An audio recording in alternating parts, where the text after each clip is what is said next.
नमस्कार, आप देख रहे हैं न्यूज़ 18 का डिजिटल प्लेटफॉर्म और मैं हूं आपके साथ अंजलि राठौर। मिडिल ईस्ट में महायुद्ध चल रहा है और मिडिल ईस्ट में जली आग कई देशों की अर्थव्यवस्था को खाक कर सकती है। इजराइल, अमेरिका साथ मिलकर ईरान के साथ लड़ाई लड़ रहे हैं। वॉशिंगटन और तेल अवीव के हमलों के जवाब में तेहरान अलग अलग देशों में मौजूद अमेरिकी सैन्य ठिकानों को निशाना बना रहा है। ईरान संघर्ष ने दुनिया में तेल और एनर्जी के आवागमन को लगभग रोक दिया है और इस युद्ध की मार एशिया समेत यूरोप और अमेरिका को भी चुकानी पड़ सकती है। इससे भारत को भी काफी नुकसान झेलना पड़ सकता है। भले ही युद्ध ईरान, इजराइल और अमेरिका लड़ रहे हैं, लेकिन उसकी आंच हिंदुस्तान तक पहुंच सकती है। उसका अलग अलग रूप हो सकता है। अब ईरान युद्ध से भारत को 4 बड़े खतरे हैं, उसके बारे में आपको बताएंगे और ये भी बताएंगे कि भारत को कितना नुकसान हो सकता है।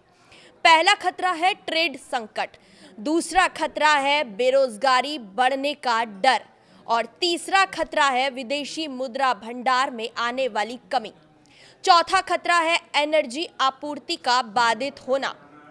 गल्फ कॉरपोरेशन काउंसिल यानी कि खाड़ी सहयोग परिषद भारत का सबसे बड़ा ट्रेड पार्टनर है। ये 6 देशों सऊदी अरब, संयुक्त अरब अमीरात, कतर, कुवैत, ओमान और बहरीन का एक ग्रुप है। ईरान ने इन सभी पर हमला किया है। भारत को गल्फ कॉरपोरेशन काउंसिल देशों के बीच फ्री ट्रेड एग्रीमेंट भी कर चुका है। 24 फरवरी को दोनों देशों ने व्यापार समझौते पर हस्ताक्षर किए थे और इससे एक बड़े और दोनों देशों के लिए फायदेमंद एग्रीमेंट के तौर पर देखा जा रहा था।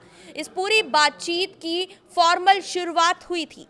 अब ये साइनिंग दोनों पार्टियों के जाने माने डेलीगेशंस और रिप्रेजेंटेटिव की मौजूदगी में हुई थी। भारत से जीसीसी को इंजीनियरिंग सामान, चावल, टेक्सटाइल, मशीनरी, जेम्स और ज्वेलरी मुख्य रूप से इंपोर्ट और एक्सपोर्ट होता है। कुल मिलाकर 2024 तक जीसीसी देश 61.5 मिलियन लोगों को और मौजूदा कीमतों पर जीडीपी के मामले में $2.3 ट्रिलियन के मार्केट को रिप्रेजेंट करते हैं, जो इस कैटेगरी में दुनिया भर में 9वें स्थान पर है। जीसीसी भारत के लिए एफडीआई का भी एक बड़ा सोर्स है, जिसमें सितंबर 2025 तक कुल इन्वेस्टमेंट यूएसडी डॉलर की बात की जाए तो 31.14 बिलियन से ज्यादा था।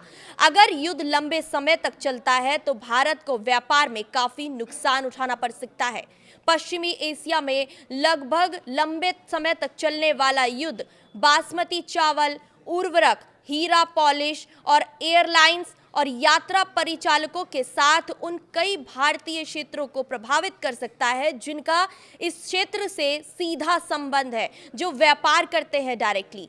जीसीसी देशों यानी कि सऊदी अरब, संयुक्त अरब अमीरात, कतर, कुवैत, ओमान और बहरीन में लगभग 10 मिलियन यानी कि 1 करोड़ भारतीय रहते हैं और ईरान युद्ध की वजह से इन्हीं भारतीयों पर संकट आ सकता है। अगर इन भारतीयों की नौकरी जाती है तो इससे बेरोजगारी का संकट पैदा हो सकता है। जीसीसी देशों में रहकर भारतीय सबसे ज्यादा पैसा अपने घर वालों को भेजते हैं। इससे विदेशी मुद्रा भंडारण बढ़ता है। अगर विदेशों से पैसा आना बंद हो जाएगा तो इससे देशों के इसी विदेशी मुद्रा भंडारण में कमी आएगी। लेकिन अभी तक फ्लो काफी हद तक स्टेबल है।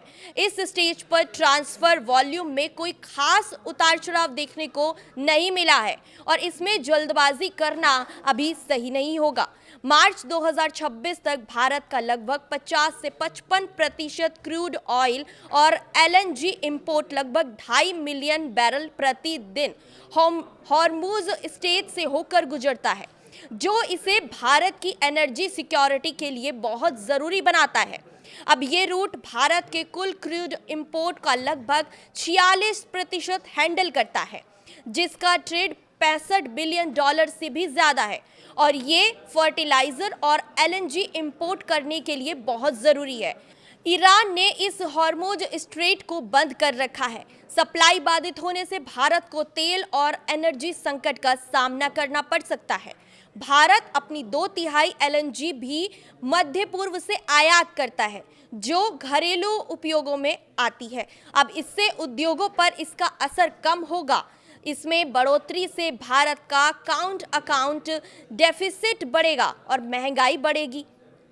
अभी इस सेक्टर में एनर्जी की अहम भूमिका को देखते हुए इसका असर इंडिया के प्रॉफिट पर भी पड़ सकता है। युद्ध के चलते कतर की सरकारी नेचुरल गैस कंपनी ने सोमवार को एलएनजी का प्रोडक्शन रोक दिया।